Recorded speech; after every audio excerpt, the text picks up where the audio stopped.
देश सेवा तो ऐसे ही आप कर रहे हैं। Yes sir. फिर इसमें आकर के समाज सेवा क्यों? देश सेवा से बेहतर समाज सेवा तो नहीं है। Yes sir. सर मैं पिछले 15 वर्षों से भारतीय वायुसेना में, जो अपने आप में एक लंबी अवधि है सेवा के लिए, और इस दौरान मैंने कुछ योग्यता अनुभव हासिल किया है और अपने लोगों से दूर रह करके मैं देश की सेवा करता हूँ। तो अपने इन योग्यता और अनुभव का प्रयोग मैं लोगों के बीच आकर के करना चाहता हूँ। तो आपके पास तो जॉब एक्सटेंड करने का भी अवसर है अभी। सर 15 साल के बाद तो देता है। सर यूनिफॉर्म सर्विस अपने आप में बहुत अच्छी है, लेकिन 5 साल पहले मेरा एक्सीडेंट हो गया था। इस कारण मेडिकल कैटेगरी डाउन होने की वजह से मेरा फर्दर एयरफोर्स में अभी कोई स्कोप नहीं। अच्छा, अभी टेलर्स को आपने पढ़ा है? Yes, टेलर्स का साइंटिफिक मैनेजमेंट यस सर। क्या है? सर टेलर का साइंटिफिक मैनेजमेंट थ्योरी जो लोक प्रशासन में है, उसका मूल तथ्य यह है कि उनका मानना था कि प्रशासन में अगर वैज्ञानिक पद्धतियों का प्रयोग किया जाए ठीक है। तो हम कार्यकुशलता और उत्पादकता दोनों बढ़ा सकते हैं।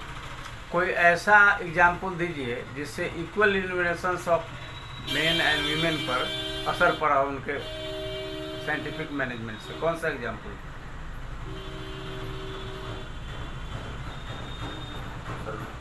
समान कंडीशन में महिला पुरुषों को एक साथ रखे तो देखा कि प्रोडक्शन पर कोई प्रभाव नहीं पड़ रहा है। इसलिए इक्वल रिम्यूनरेशन के बाद ब्यूरोक्रेसी किसका है? ब्यूरोक्रेसी मैक्स वेबर की अवधारणा है। हाँ, क्या? उनका मानना था कि उन्होंने सत्ता की अवधारणा के अंतर्गत ब्यूरोक्रेसी का प्रतिपादन किया। अच्छा। कि क्यों कोई व्यक्ति किसी दूसरे के आदेश को मानता है, तो इसके अंतर्गत उन्होंने विवेकशील सत्ता की अवधारणा प्रस्तुत की और उसके स्वरूप में नौकरशाही को प्रस्तुत किया, जिसके उन्होंने कुछ आदर्श। आप जब एसडीएम होंगे तो आपका कम्युनिकेशन कैसा होगा? अपवर्ड होगा कि डाउनवर्ड होगा? और टाइप्स ऑफ कम्युनिकेशन कितने होते हैं? Sir as SDM multi spectral communication होगा, upward, downward and lateral communication. Immediate क्या होगा आपका? आप जो वर्क संपादित करेंगे तो इमीडिएट कम्युनिकेशन क्या होगा? वर्क संपादन के बाद सर इमीडिएट कम्युनिकेशन हमेशा डाउनवर्ड होता है, ठीक है ना? अच्छा, पोस्ट कॉर्प क्या है? सर लोक प्रशासन अध्ययन के संदर्भ में लूथर बुलिक द्वारा प्रतिपादित किया गया एक अवधारणा है कि लोक प्रशासन के क्षेत्र में किन किन चीज़ों का अध्ययन किया जाना चाहिए। तो उन्होंने 7 कार्यों की एक सूची बनाई, जिसे पोस्ट कॉर्प के रूप में वर्गीकृत किया। इसके अंतर्गत planning, organising, staffing, directing, coordinating, reporting और बजटिंग का प्रतिपादन किया कि ये 7 कार्य मूल रूप से प्रशासन में शीर्ष स्तर पर किया जाता है। कंट्रोल एंड कोऑर्डिनेशन क्या है? सर कंट्रोल का संबंध नियंत्रण से है कि अपने अधीनस्थ जो कार्य किए जा रहे हैं उन पर प्रभावी नियंत्रण बनाए रखना, जबकि कोऑर्डिनेशन का संबंध समन्वय से है कि विभिन्न कार्य विभिन्न अलग अलग एजेंसियों के द्वारा एक साथ किया जाता है। अच्छा, पब्लिक एडमिनिस्ट्रेशन को परिभाषित कीजिए। सर लोक प्रशासन प्रशासन की एक विशिष्ट रूप है। इसमें एक विशिष्ट उद्देश्य के लिए सहयोग तथा समन्वय पर आधारित क्रियाओं का संचालन किया जाता है। क्रियाओं को संचालित किया जाता है। नहीं, मेओ को पढ़ा है आपने? Yes sir. मेओ का क्या देन? सर एल्टन मेओ लोक प्रशासन के क्षेत्र में मानव संबंध अवधारणा के प्रतिपादन के लिए जाने जाते हैं।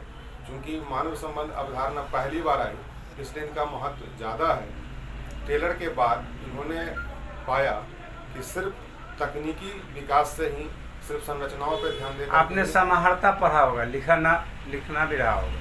नहीं, समाहर्ता डिस्ट्रिक्ट कलेक्टर। इसका जो सिमिलरिटी है हिस्ट्री में कहाँ से आपको नज़र आ रहा है? कहाँ दिखाई दे रहा है? किस पीरियड का? एंशिएंट पीरियड में, मिडेवल पीरियड में, कहाँ दिखाई दे रहा है? एकदम सिमिलर है। आज जो पब्लिक एडमिनिस्ट्रेशन में आपने पढ़ा हो, मौर्य पीरियड समाहर्ता कहलाता है। टिल नाउ समाहर्ता शब्द को ड्राइव किया जा रहा है और एग्जिस्ट कर रहा है। बताइए, पब्लिक एडमिनिस्ट्रेशन और प्राइवेट एडमिनिस्ट्रेशन में क्या फ़र्क है?